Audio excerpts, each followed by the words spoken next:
Benny Avni with the New York Post and the Daily Beast. Yeah. Unlike some of your predecessors, you haven't, in your report, mentioned any violations by Palestinians, by the Palestinian Authority, by Hamas, and so in Gaza and so Yeah. on. So why not? And is that part of your mandate? Also, the second question I have is, you come from a French-speaking country. I'm not very good in French, but the word rapporteur has connotation, at least, of reporting. But it sounds from what you're saying and from your report that recommends boycotts and such things, that you're more advocating than reporting. Okay. We in journalism have that, I'm an advocate. Okay. Okay, I'll answer both your questions. I have been asked in the past as to my mandate with respect to human rights violations by either the Palestinian Authority or Hamas. That's not my decision to make. My mandate has been created by the Human Rights Council in Geneva. One of my predecessors did recommend. Actually, it was Richard Falk, did recommend to the Human Rights Council several years ago that his mandate be expanded to be able to include that. I also note that Amnesty International several years ago has also asked that as well. I am actively considering whether or not when I make my next report, which will be in March to the Human Rights Council, that I will ask for my mandate to be expanded. All I can do with respect to that is make a recommendation. The decision as to whether or not my mandate is expanded to be able to do that belongs to the Human Rights Council itself. But Dugar did include some reporting on Palestinian violations, Palestinian Authority violations. And I'm not going to dispute what you said. I'm unaware of that. I read some, but not all of his reports with respect to that. If he did, I'd be happy if you would want to show that to me. And I just don't understand the thing about the mandate, because it says you're a special rapporteur on the situation of human rights in the occupied Palestinian territory. Right, but if you kept on reading for the full description of the mandate, it focuses on the occupying power. So for me to be able to expand that, and look, I've heard arguments both ways, and I think there's good reasons both ways with respect to that. But watch what I do when I come in March. The other thing you've asked is with respect to beginning to put more international pressure on Israel. I don't believe I've used the word boycott in my 10,700 words in my in my report.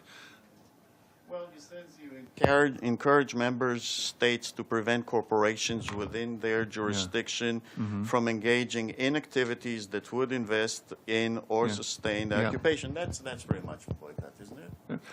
Okay. All I'm saying is I didn't use the word boycott. You use that. But if I can finish, what I am saying, as many civil society organizations are saying, as even some Israeli organizations are saying, is not to buy goods that are produced in the occupied territory under the label of being made in Israel.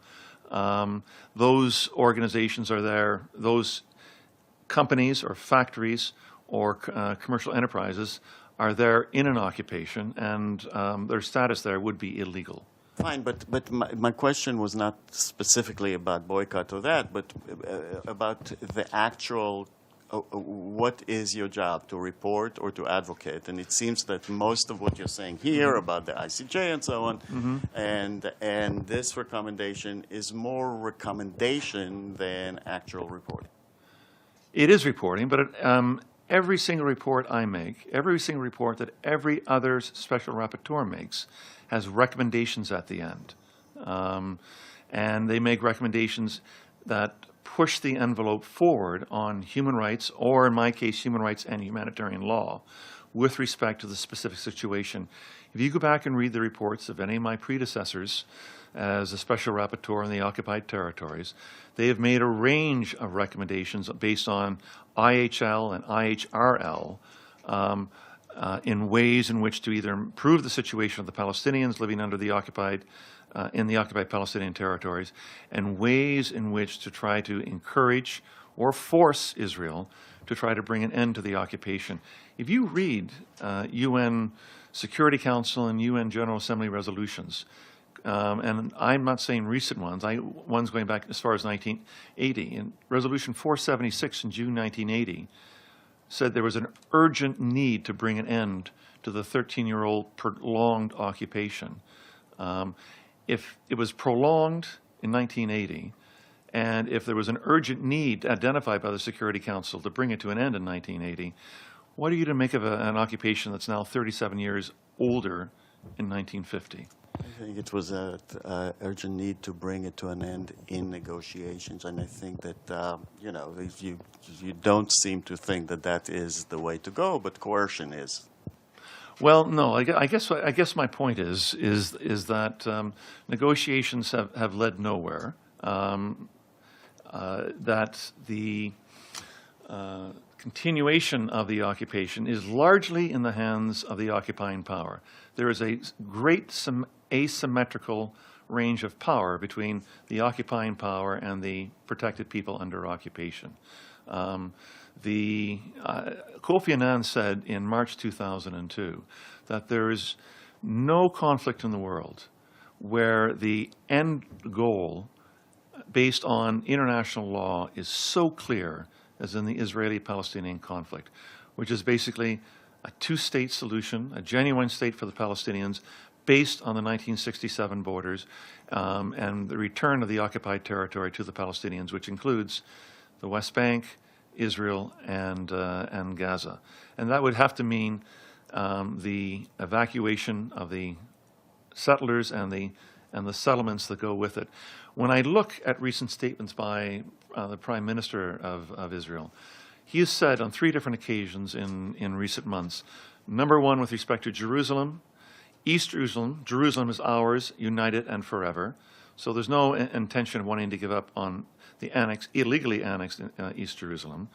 Number two, he said at the end of August of 2017, there'll be no further uprooting of any Jewish settlements anywhere in the territories. Those are Jewish and those are ours forever. And he said 3 days ago that the Jordan Valley is and will always be Israel's. So it doesn't leave very much left for the Palestinians to want to negotiate, aside from a Bantustan of a strip thin going from Jenin at the top down to Hebron in the south. So I'm, in terms of what the negotiation position is of Israel, the negotiation position of the Palestinians, which I would suggest is probably relatively close to where international law is, there's a unbridgeable gulf. Again, aren't you straying? I'm afraid from I'll have to give the next question. There are 2 more waiting, and then we're going to have to wrap up. Sure. Thanks a lot. Matthew Lee, Inner City Press. I guess in order to I'd love to hear your analysis applied to, for example, Western Sahara, which is another occupation that on the. Mm-hmm. But I went to follow up on. You'd said that you'd never seen a John Dugard report that dealt with the other side of the issue, and the site is A/60/271. That's one of them. And I'm happy to take that, but I did say I had not read all of those reports. Absolutely. Yes. And I just on the same topic, I just it's good to hear your view. Hannu Hallinen, who is another special rapporteur on the same mandate, even absent a change of mandate, sought to visit prisons, Palestinian prisons, to visit prisoners. So clearly, I guess if you could say, do you feel that there's nothing? And I'm asking mostly in the case of sort of journalists, like we're journalists here, and there are a number of journalists. There's been a sort of a decay in freedom. There's Jihad Barakat is somebody that was arrested for filming Abbas going through an Israeli checkpoint. There's Tariq Abu Zaid. So I'm just wondering, are you aware of these cases? In the course of carrying out your mandate, do cases of journalists arrested come to your attention? And if so, why do you choose not to look into them as how Hannu Hallinen did even under the existing mandate? Thanks.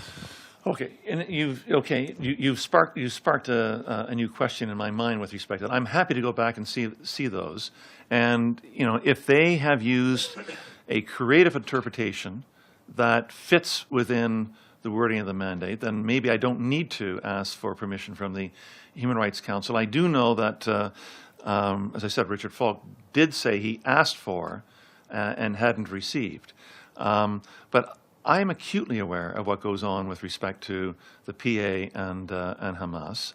I've met human rights defenders, most recently Issa Amro, who is, I think, a strong voice for nonviolent resistance to the occupation based in Hebron, inspiring many youth in Palestine to do that, who was arrested and kept in Palestinian detention for a week.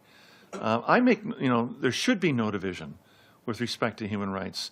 One of the guiding points of human rights is that they are indivisible.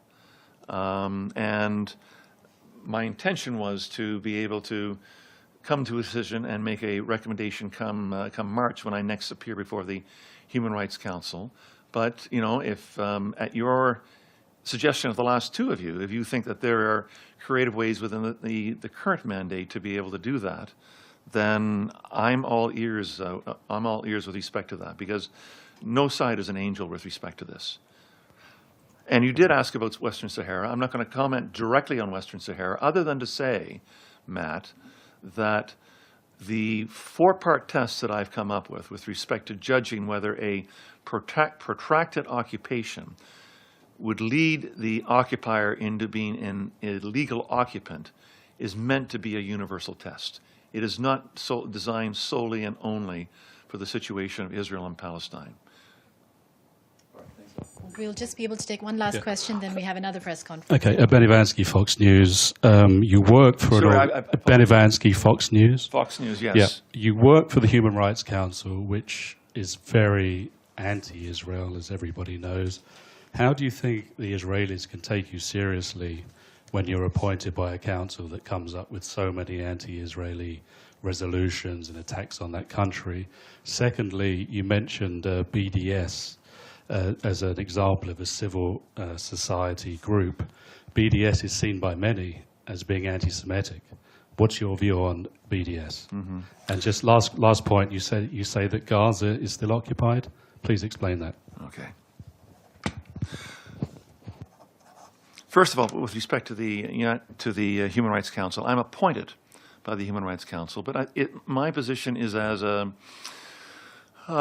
something akin to an ombudsperson. I'm appointed as an expert. I'm not paid by them. I keep my full-time job as a law professor in Canada, and I have the independence to be able to choose the topics that I want to be able to choose within the framework of my mandate to be able to do that.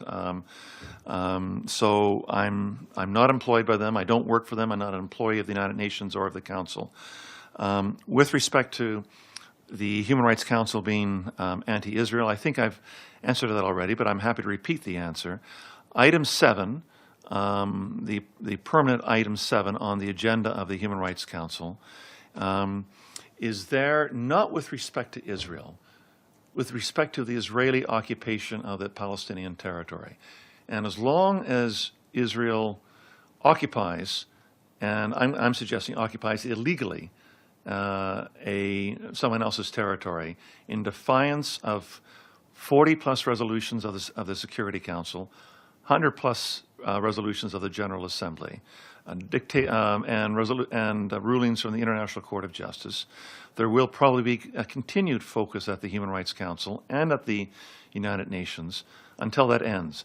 Once that ends, Israel becomes a normal nation like any other nation, and the focus will disappear. I could guarantee you that. So if the focus is on Israel, I say it's not an anti-Israel focus or obsession, it's an anti-occupation focus. Yeah, and lastly, you mentioned Gaza. And BDS, I take no position with respect to BDS other than to say that BDS is if it, as long as it remains nonviolent, it's a form of free expression for people anywhere to be able to protest or oppose any particular country, any particular company that they think is causing harm to them or to others, or in some way interferes with the pursuit of social justice. Whether or not, I take no position as whether or not BDS is a wise or an unwise move. If it did veer into the realm of being anti-Semitic, I've not seen evidence with respect to that, but if it did, then I would think it's crossed a bright red line. But as long as those who advocate for BDS operate within the realm of free speech, operate within the realm of peaceful demonstrations or peaceful disobedience, then it strikes me as entirely within the laws protected in most countries under free expression and freedom of speech. With respect to Gaza, Gaza remains occupied. That remains not my opinion. That remains the opinion, I believe, of the bulk of the international community, that as long as Israel, the occupying power, controls the air and sea borders and most of the land borders of Gaza, that it controls what goes in and what leaves Gaza, then it's a form of occupation, even though there aren't boots on the ground. And if I can quote one Israeli spokesperson that I have mentioned in in my report, which is the former head of the Israeli Mossad. He acknowledged that I'm sorry I don't have it handy, but it is in the report. But he acknowledged that Israel, here it is, as Tamir Pardu, former head of Israel's Mossad, recently stated, quote, Israel is responsible for the humanitarian situation in Gaza, and this is the place with the biggest problem in the world today. My sense is that Context of that is you're totally quoting this out of context for your I'm information. terribly, I'm not. I've read the entire piece, and I'll have to disagree with you on that. Okay. I'm terribly sorry, but we do have to end now because we have a press conference on Burundi, which we're already a few minutes late for. Thanks very much. Thank you very much for all coming.